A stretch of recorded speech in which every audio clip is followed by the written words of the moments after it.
Bismillahirrahmanirrahim.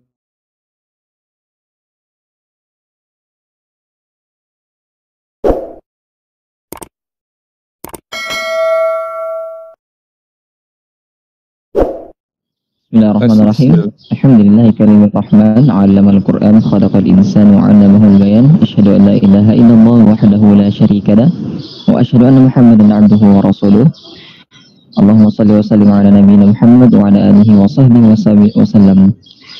Jemaah Masjid Ikhlas, warga Taman Sari Persada kaum muslimin dirahmati Allah Subhanahu wa taala dimanapun Anda berada. Alhamdulillah, kembali kita mengadakan kajian rutin akhir pekan secara online, yang dimana pada kesempatan yang semoga dirahmati Allah Subhanahu wa taala ini yang telah hadir bersama kita Al-Ustaz Kamal Mustafa LC hafizahullah taala, yang insyaallah beliau akan membahas sebuah kitab dengan judul Riyadhus Shalihin, ya, sebuah kitab hadis karangan Al-Imam An-Nawawi rahimahullahu taala. Baik, pada para jamaah barakallahu fikum, dan kepada Al-Ustaz falyatafaddal alaihi mashkura. Bismillahirrahmanirrahim. Assalamualaikum warahmatullahi wabarakatuh. Alhamdulillahi ta'ala nahmaduhu wa nasta'inuhu wa nastaghfiruhu wa natubu ilaih. Wa na'udzu billahi min syururi anfusina wa sayyiati a'malina. Man yahdihillahu fala mudilla lahu wa man yudlil fala hadiya lahu. Asyhadu an la ilaha illallah wahdahu لا شريك له وأشهد أن محمدا عبده ورسوله لا نبي بعده. قال الله تعالى في كتابه الكريم: يا أيها الذين آمنوا اتقوا الله حق تقاته ولا تموتن إلا وأنتم مسلمون. وقال يا أيها الناس اتقوا ربكم الذي خلقكم من نفس واحدة وخلق منها زوجها وبث منهما رجالا كثيرا ونساء واتقوا الله الذي تساءلون به والأرحم إن الله كان عليكم رقيبا. وقال يا أيها الذين آمنوا اتقوا الله وقولوا قولا سديدا يصلح لكم أعمالكم ويغفر لكم ذنوبكم ومن يطع الله ورسوله فقد فاز فوزا عظيما. أما بعد فإن خير الحديث كتاب الله وخير الهدي هدي محمد صلى الله عليه وسلم وشر الأمور محدثاتها وكل محدثة بدعة وكل بدعة ضلالة وكل ضلالة في النار. Jamaah Masjid Al-Ikhlas, kaum muslimin muslimat, para pendengar yang semoga dimuliakan Allah tabaraka wa ta'ala. Alhamdulillah, segala pujian hanya milik Allah atas segala nikmat, rahmat, hidayah, taufiknya. Alhamdulillah, pada kesempatan berbahagia di subuh pagi hari ini, Allah subhanahu wa ta'ala masih kembali memberikan kesempatan kepada kita mendapatkan nikmatul Islam, nikmatul iman. Kita bangun dari tempat tidur kita, melaksanakan ibadah kepada Allah subhanahu wa ta'ala. Dan ini merupakan nikmat yang begitu agung yang Allah subhanahu wa ta'ala berikan kepada kita semua. Nikmatul hidayah, nikmatul taufik. Kita mendapatkan petunjuk dari Allah, kita senantiasa diberikan taufiknya sehingga kita senantiasa bisa mendekatkan diri kepadanya. Kemudian salawat dan juga salam senantiasa tercurah bagi Nabi kita yang mulia salawatullah wassalamuhu alaih, beserta keluarga, sahabat, dan umatnya yang komitmen dengan sunnah beliau hingga kiamat kelak. Para pendengar jamaah Masjid Al-Ikhlas, kaum muslimin muslimat yang semoga dimuliakan Allah subhanahu wa ta'ala. Padahal istri yang paling dicintai Nabi Sallallahu Alaihi Wasallam, Aisyah, Pak, hidup 40 tahun pasca wafatnya Nabi Sallallahu Alaihi Wasallam, sekalipun nggak pernah merayakan kelahiran Nabinya Sallallahu Alaihi Wasallam. Istri yang paling dicintainya, Aisyah radhiyallahu taala anha, wanita yang Nabi pilih, ya, wafat di pangkuannya, Pak. Dari istri beliau yang ada, beliau pilih Aisyah sebagai tempat, menjadi tempat di mana beliau menghembuskan nafas terakhirnya, sebagai bukti tanda rasa cinta Nabi Sallallahu Alaihi Wasallam kepada Aisyah memang lebih besar. Kecondongan hati beliau kepadanya lebih dominan. Dan hal itu tidak bisa dipungkiri oleh beliau. Dengan itu, Aisyah hidup 40 tahun pasca wafatnya Nabi Sallallahu Alaihi Wasallam. Dan tidak satu pun kita dapatkan riwayat Aisyah ya mengekspresikan rasa cintanya kepada suami dan juga nabinya, mengekspresikan rasa cinta kepada suami sekaligus nabinya dengan merayakan ulang tahunnya setiap tahunnya, Pak. Ya. Jadi tidak betul juga mengekspresikan rasa cinta dengan merayakan ulang tahun, enggak juga. Ya. Kurang apa cintanya Aisyah kepada suaminya Rasulullah? Ya. Suaminya di dunia dan suaminya di surga. Ya. Tidak dengan demikian. Ya. Kata Allah, "Al-yauma akmaltu lakum dinakum." Pada hari ini telah aku sempurnakan bagi kalian agama Islam sudah sempurna. Dan sama sekali kita tidak butuhkan agama lain. Wa atmamtu alaikum ni'mati. Dan telah aku sempurnakan bagi kalian seluruh nikmatku, kata Allah. Wa raditu lakumul Islam madina. Dan aku telah ridhoi bagi kalian agama, yaitu agama Islam. Sebagaimana dijelaskan oleh Imam Ibnu Katsir di dalam kitab tafsirnya. Mudah-mudahan Allah Subhanahu wa taala menjadikan kita senantiasa istiqomah di atas agama Islam dan diwafatkan kelak juga di atas agama Islam. Allah taala berfirman, "Wa la tamutunna illa wa antum muslimun." Jangan sampai kamu mati kecuali dalam keadaan Islam. Kita nggak boleh mati, Pak, sama Allah, kecuali dalam keadaan Islam. Para hadirin, para pendengar yang semoga dimuliakan Allah Subhanahu wa taala. Pada malam hari ini biidznillah kembali kita akan lanjutkan pelajaran kita dari kitab Riyadhus Shalihin dan kita sampai pada bab majlis, adabul majlisi wal jalis. Pada malam hari ini insyaallah kita akan sedikit belajar tentang bagaimana etika adab di dalam bermajlis. Kita telah sebutkan beberapa hadis dalam beberapa pertemuan tentang adab-adab kita bermajlis. Karena memang perkara ini jika tidak diperhatikan kerap kali menimbulkan masalah di antara kaum muslimin. Tidak jarang terjadi permusuhan, kemarahan di antara mereka dan kebencian. Berawal dari perkara sederhana, yaitu etika di dalam bermajlis, etika ketika kita duduk-duduk di majlis.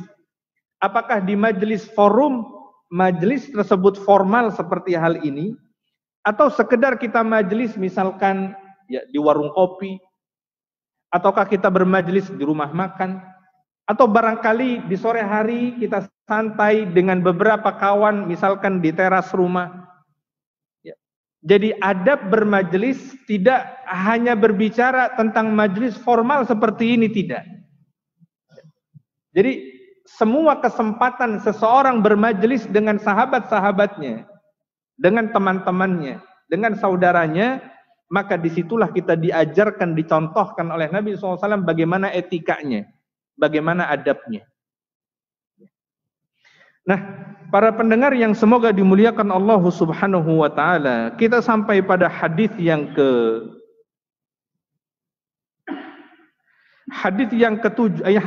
ketujuh. Ya. Yaitu hadis dalam bab ini, hadis yang ketujuh kita sudah bahas. Dan secara akumulatif dia hadis yang ke-831. Ya. Saat ini kita berada di jilid yang ketiga, ya, kitab yang ditulis syarah oleh Syekh Muhammad bin Shalih Utsaimin rahimahullahu taala. Disebutkan dari hadis Abu Sa'id an Abi Sa'id Al-Khudri radhiyallahu taala anhu qala, Sami'tu Rasulullah sallallahu alaihi wasallam yaqul, khairul majalisi awsa'uha. Rawahu Abu Dawud bi isnadin sahihin ala syartil Bukhari. Rantai periwayatannya dinyatakan sahih sesuai dengan syarat yang ditetapkan oleh Imam Bukhari dalam penetapan status sebuah hadis.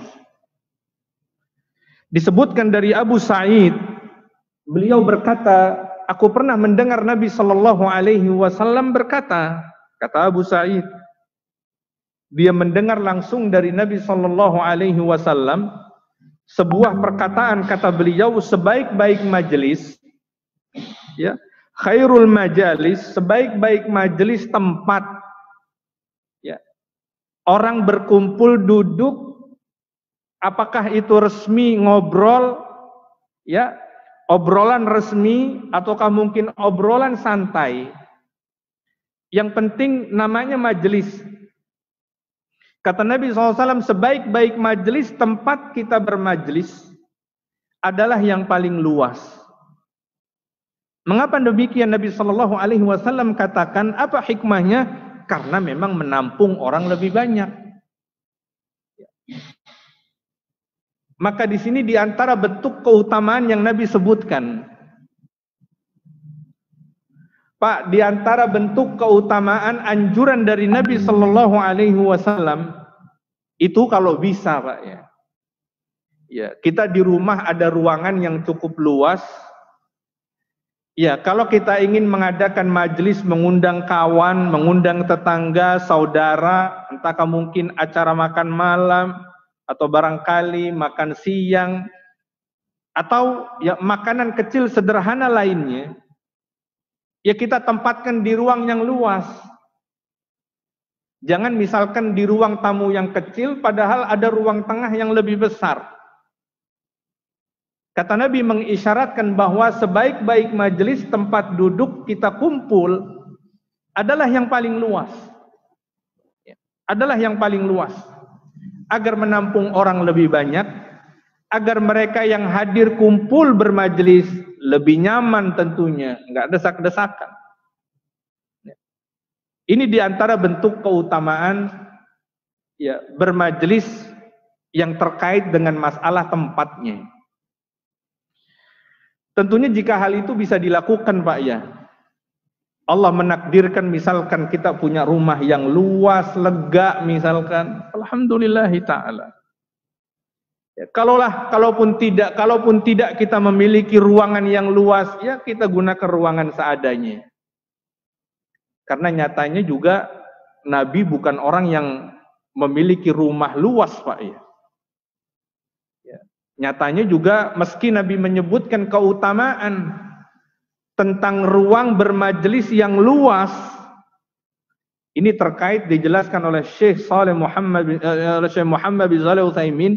Di antara keutamaan mereka yang punya rumah luas, ada ruangan luasnya, di situ kemudian dia bermajelis dengan teman-teman kerabat orang dekatnya.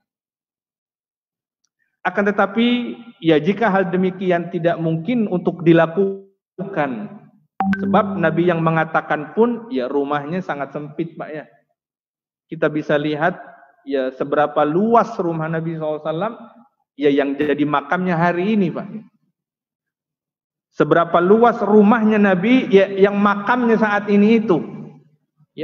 Makam beliau itulah rumah beliau dahulu.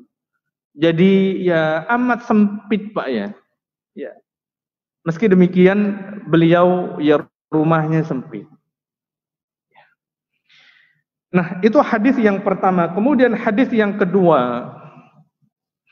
An Abi Hurairah radhiyallahu anhu qala qala Rasulullah sallallahu alaihi wasallam. Nabi sallallahu alaihi wasallam bersabda, "Man jalasa fi majlisin fakasura fihi laghatuhu faqala qabla an yaquma min majlisihi dzalik. Subhanakallahumma wa bihamdika asyhadu an la ilaha illa anta astaghfiruka wa atubu ilaik. Illa ghufira lahu ma kana fi majlisihi dzalik." Hadis dinyatakan hasanun sahih. Adapun hadis yang kedua berbicara tentang adab, masih dalam adab bermajlis. Barangkali Pak, ini yang sering kelewat setiap kali kita bermajlis. Sekali lagi kita tegaskan di awal, adab ini berlaku bukan hanya pada majlis yang sifatnya formal Pak ya.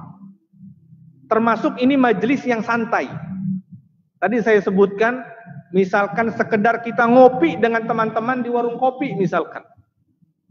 Ya, di kafe misalkan. Itu di situ berlaku adab kita bermajlis. Di situ kita memperhatikan bagaimana kita beradab dalam bermajlis. Nah, hadis yang kedua, ini yang saya sebut tadi di awal, ini salah satu dari adab bermajlis yang sering kelewat setiap kali kita bermajlis. Apakah itu majelis resmi, apalagi majelis yang santai, kita pikir ya di situ tidak dianjurkan. Kita taunya adab itu dalam majelis-majelis resmi, rapat misalkan, atau kajian semacam ini, ya, atau sidang atau yang lain. Padahal adab ini dianjurkan untuk semua majelis. Kata Nabi sallallahu alaihi wasallam, "Man jalasa fi majlisin fakathura fihi laghatuhu." Barang siapa yang duduk di sebuah majelis, fi majlisin. Di sini lafadznya berbentuk nakirah, bukan ma'rifah. Bukan sesuatu yang sifatnya diketahui tertentu, bukan. Tapi lafadz hadis datang dalam bentuk nakirah, yang maksudnya adalah umum, semua bentuk majelis, resmi atau majelis santai. Ya. Baik majelis dengan kita duduk-duduk, ataukah terkadang majelis yang kita bermajelisnya sambil berdiri, ngobrolnya berdiri. Ya. Jadi ini semua keadaan majelis. Fakatsura fihi laghatuhu, dan kemudian di situ terkadang manusia banyak salah dalam berbicara. Ya, banyak salah dalam berbicara. Apakah yang terkait dengan kontennya? Apakah barangkali ya kalimat yang digunakan, diksi, entah kadang mungkin dia menyinggung orang lain tanpa disadarinya? Ataukah kesalahan-kesalahan lisan yang lainnya yang kadang tidak disadari seseorang ketika dia bermajelis? Yang namanya sudah ngobrol, akrab, cair Pak ya. Itu kan mengalir begitu saja kadang. Ya kadang kita bercanda yang berlebihan. Ya, syukur-syukur orang yang ya memahami kita Pak ya. Orang yang kita ajak bercanda dia memahami kita, clear jadinya. Tapi terkadang ada sebagian orang yang dia diam tapi nggak clear. Ya ternyata omongannya membekas dalam dirinya. Ada sebagian orang yang kadang baperan begitu Pak. Ini agak repot emang. Ya. Agak susah diajak ngobrol santai sambil ngopi kalau orang baperan. Ya. Ini agak susah Pak. Ya, kadang kita ngomong sesuatu yang kita anggap itu hal biasa, tapi ternyata ya itu menggores hatinya. Ini yang susah. Ya. Bagi sebagian besar orang biasa omongan itu. Makanya potensi-potensi itu di dalam bermajelis, baik majelis resmi maupun santai, ya itu besar peluangnya. Potensinya besar terjadi, kekeliruan, kesalahan, pleset lidah. Ya. Faqala qabla an yaquma min majlisihi dzalik.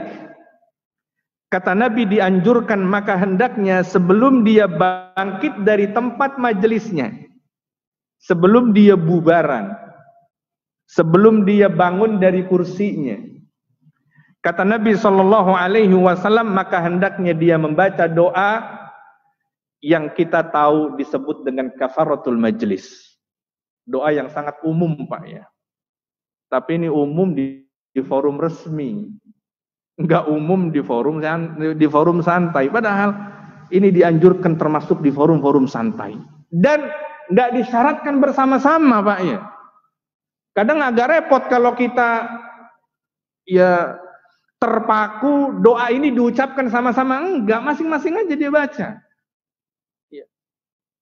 Kalau salah satu ingin mengingatkan silahkan. Misalkan yang membuka majelis, kemudian dia yang menutup majelis dan mengingatkan, ya membaca kafaratul majelis. Ya. Atau dia doa masing-masing saja. Ya. Barangkali yang lainnya lupa, ya kita baca doa sendiri saja. Ya. Misalkan dalam majelis santai, misalkan dalam forum santai di warung kopi, ya sudah, kita sendiri aja yang baca. Syukur-syukur kalau kita bisa mengingatkan. Ya.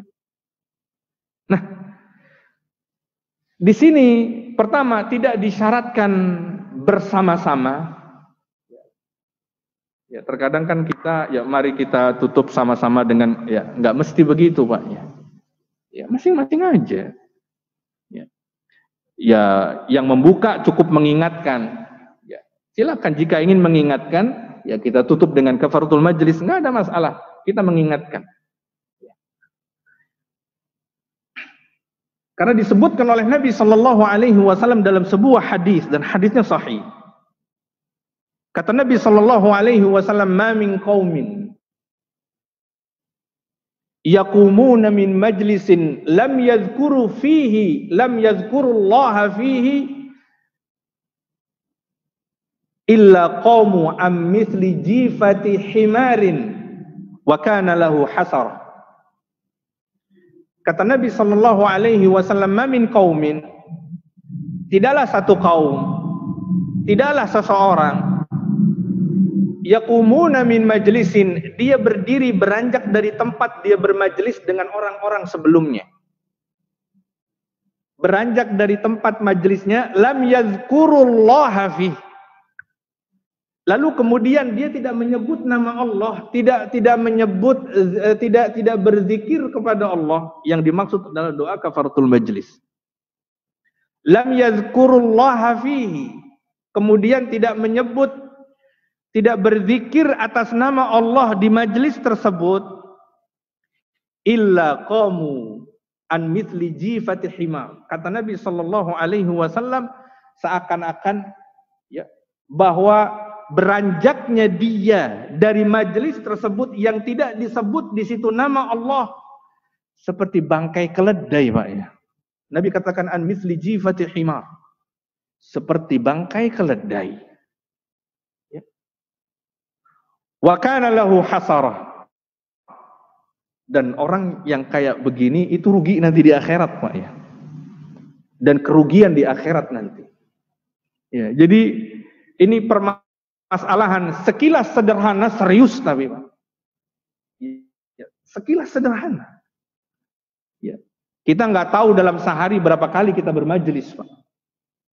Baik forum resmi ataupun majelis santai, entahkah kita dengan majelis kopi misalkan, ya, dengan pisang goreng di situ atau singkong rebus di situ, dengan beberapa orang berdua atau bertiga, ya. Dan apa yang Nabi sampaikan begitu serius, kata beliau an mithli jifati himarin, ya, wa kana lahu hasarah. Ya, maka berdirinya dia meninggalkan majelisnya ya seperti ya bangkai seekor keledai. Ya, dan baginya kerugian pada di akhirat kelak nanti. Nah, kata Nabi Shallallahu Alaihi Wasallam, qabla an yaquma min majlisihi dzalik, sebelum dia bangkit beranjak dari tempat majelisnya, maka dia membaca subhanakallahumma wa bihamdika, di mana seseorang di situ memuji Allah Subhanahu wa taala dengan bertasbih. Ini kan zikir. Seperti hadis yang baru kita sebutkan. Ya, di situ mengandung zikir yang luar biasa. Keutamaannya begitu agung. Subhanakallahumma wa bihamdika, dia bertasbih, kemudian dia bertahmid wa bihamdika. Ya. dengan pujianmu ya Allah. Asyhadu an la ilaha illa anta. Aku bersaksi bahwa tidak ada ilah, tidak ada sesembahan yang berhak untuk diibadahi kecuali Engkau ya Allah. Tidak ada sesembahan yang berhak untuk diibadahi kecuali Engkau. Ya. Astaghfiruka wa atubu ilaik. Aku memohon ampun kepadamu dan aku bertobat juga kepadamu. Illa ghufira lahu ma kana fi majlisihi dzalik. Kecuali Allah akan mengampuni dosa-dosa yang terjadi selama di majelisnya tersebut. Ya, dengan doa kafaratul majlis itu menghapus dosa, Pak. Yang terjadi selama kita bermajlis di majelis tersebut.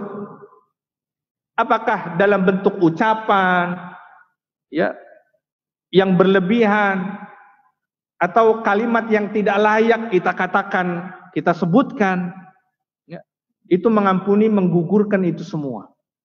Jadi itulah yang dimaksud dengan fungsi, ya, keutamaan dari kafaratul majlis, doa kafarat di mana kita bermajlis. Para hadirin yang semoga dimuliakan Allah Subhanahu wa taala. Di dalam hadis lain, hadis yang ketiga, dengan sedikit perbedaan redaksi tapi maknanya sama. An Abi Barzah qala kana Rasulullah sallallahu alaihi wasallam yaqulu bi akhirati idza arada an yaquma minal majlis subhanakallahumma wa bihamdika asyhadu an la ilaha illa anta astaghfiruka wa atubu ilaik. Faqala rajulun ya Rasulullah innaka la taqulu qawlan ma kunta taquluhu fima madha. Qala dzalika kaffaratul lima yakunu fil majlis. Hadis rawahu Abu Dawud, Al-Hakim, Abu Abdullah fil Mustadrak min riwayati Aisyah, dari riwayat Aisyah, dan dinyatakan sanadnya sahih.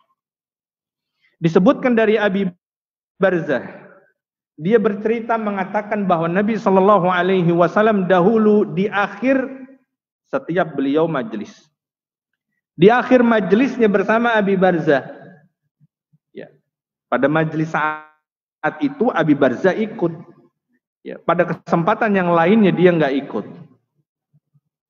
Kata Abi Barzah, di majlis itu minal majlis, makanya majlisnya ma'rifah di situ, ya, dia lafadznya ma'rifah. Memang majlisnya Abi Barzah waktu itu,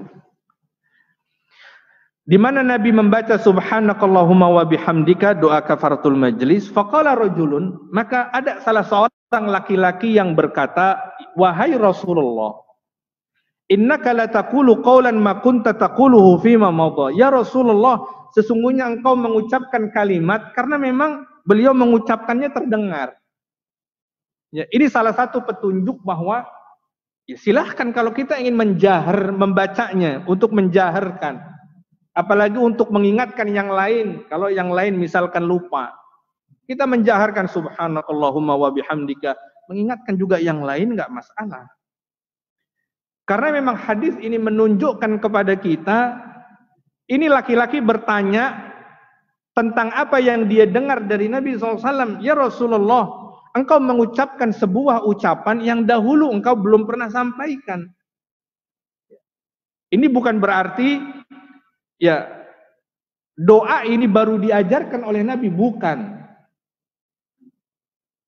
Ya, bukan berarti demikian. Ada laki-laki yang mengatakan, ya Rasulullah, kenapa dulu-dulu engkau tidak ucapkan baru sekarang? Bukan berarti bahwa ini baru diucapkan oleh Nabi, sebelumnya beliau tidak pernah ucapkan, belum tentu. Karena boleh jadi ini laki-laki baru kali itu dengar. Kan dia nggak selamanya selalu dengan Nabi Shallallahu Alaihi Wasallam, nggak selamanya punya kesempatan berada di majelisnya Nabi. Ya. Banyak majelis yang Nabi ucapkan yang barangkali dia belum dengar sebelumnya. Qala dzalika kafaratun lima yakunu fil majlis. Maka kemudian Nabi menjawab, doa yang tadi saya baca itu merupakan kafarat, merupakan penggugur ya kesalahan, kekeliruan, dosa yang terjadi selama bermajlis, yang terkadang kita tidak sadari. Ya, yang terkadang tidak kita sadari. Nah, itulah tadi 3 hadis yang sekiranya bisa kita bahas pada kesempatan di malam berbahagia kali ini, yaitu tentang bagaimana kita beretika, beradab di dalam majlis sehingga ya kita bisa berhias dengannya. Ya, berapa banyak kita saksikan seseorang yang ya di mata kita begitu rendah karena tidak memperhatikan adab dalam bermajlis. Di mata kita begitu rendah ketika dia tidak beretika, nggak ngerti etika. Seketika jatuh kehormatannya di mata kita, langsung nggak respect kita ngelihat orang yang nggak ngerti etika. Seperti misalkan dalam hadis yang sebelumnya kita bahas, larangan Nabi Shallallahu Alaihi Wasallam memisahkan di antara 2 orang yang duduk berjejeran di dalam majelis. Ya. Itu kan nampak ya kita nggak respect. Begitu ada orang udah datang paling belakangan, kemudian pengen paling depan, udah gitu memisahkan di antara 2 orang yang duduk sejak awal berdua. Atau barangkali dia berangkat dari rumah memang berdua. Ya. Atau mungkin antara bapak dan anak, atau antara kakak dan adik. Ya. Datang belakangan langsung misah di antara keduanya. Atau mungkin 2 orang yang sedang ngobrol membicarakan sesuatu kemudian dia duduk di antara keduanya. Kan langsung gak respect. Di mata kita langsung rendah nih orang. Ya. Itulah pentingnya bagaimana kita menghidupkan adab. Ya.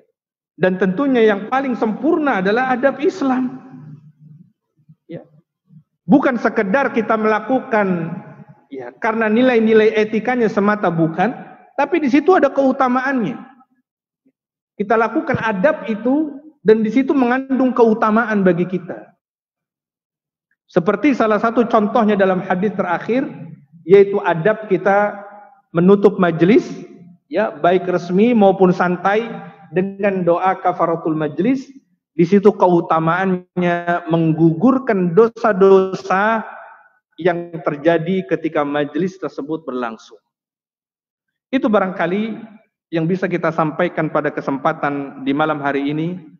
Mungkin barangkali sebelum kita tutup kajian kita malam hari ini dengan 3 hadis, jika ada pertanyaan atau hal-hal yang ingin disampaikan silakan Pak. Ya, pertanyaan bagaimana jika kita memisahkan ya di antara 2 orang, kita duduk di antaranya tadi kalau kondisinya memang kosong. Iya, hadis yang dilarang oleh Nabi Shallallahu Alaihi Wasallam yang pernah kita bahas sebelumnya. Kata Nabi SAW, la yahillu li rajulin an yufarriqa baina itsnaini illa biiznihima. Kata Nabi SAW tidak halal. Maksudnya haram berarti Pak. Ini serius Pak. Tidak halal bagi seseorang memisahkan antara 2 orang yang sedang duduk kecuali atas izin mereka.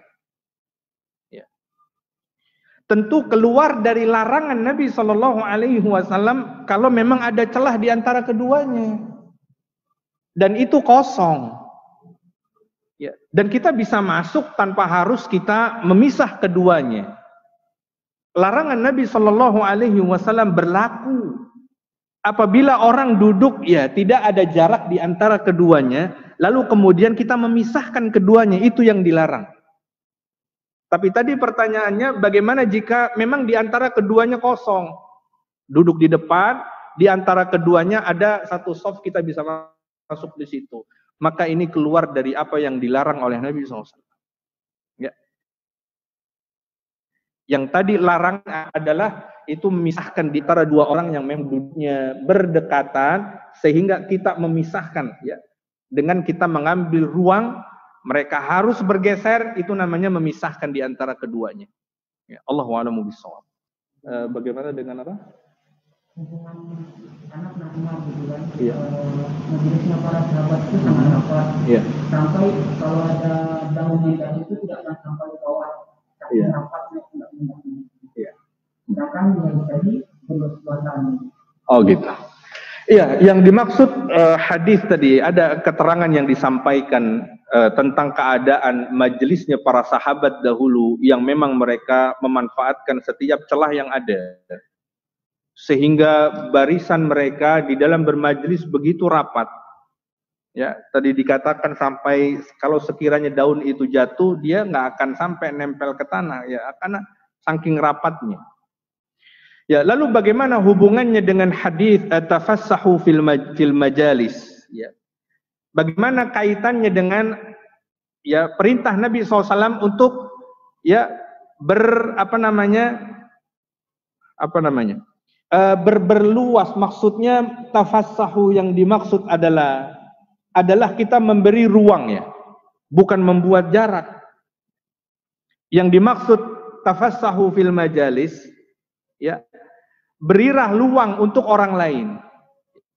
Bukan maksudnya membuat jarak, ya.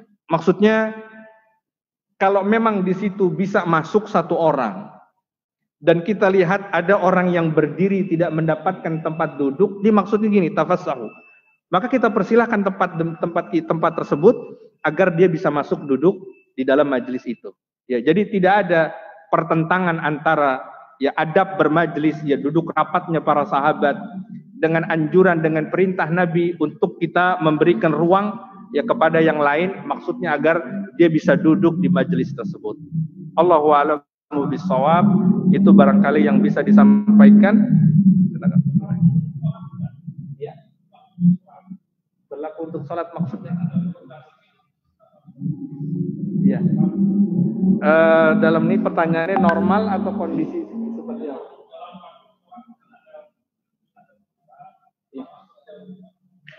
Bagaimana jika dalam kondisi sholat misalkan, di situ ada celah yang memang kita bisa masuk, Pak, ya.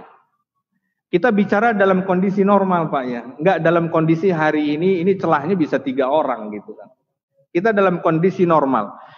Apa hukumnya? Apakah boleh kita masuk di antara celah, ya, antara 2 orang yang sedang sholat? Kalau memang celah itu kita bisa masuk, Pak, maka kita masuk di situ.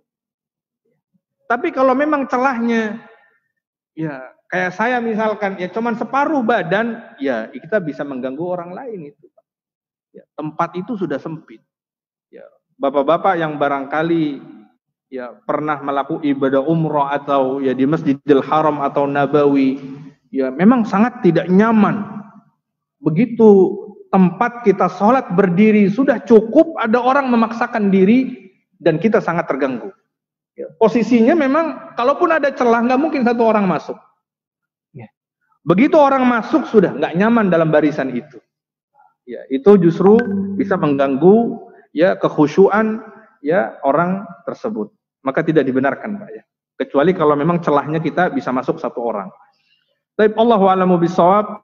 Kita tutup. Subhanakallahumma wa bihamdika asyhadu an la ilaha illa anta astaghfiruka wa atubu ilaik. Wassalamualaikum warahmatullahi wabarakatuh.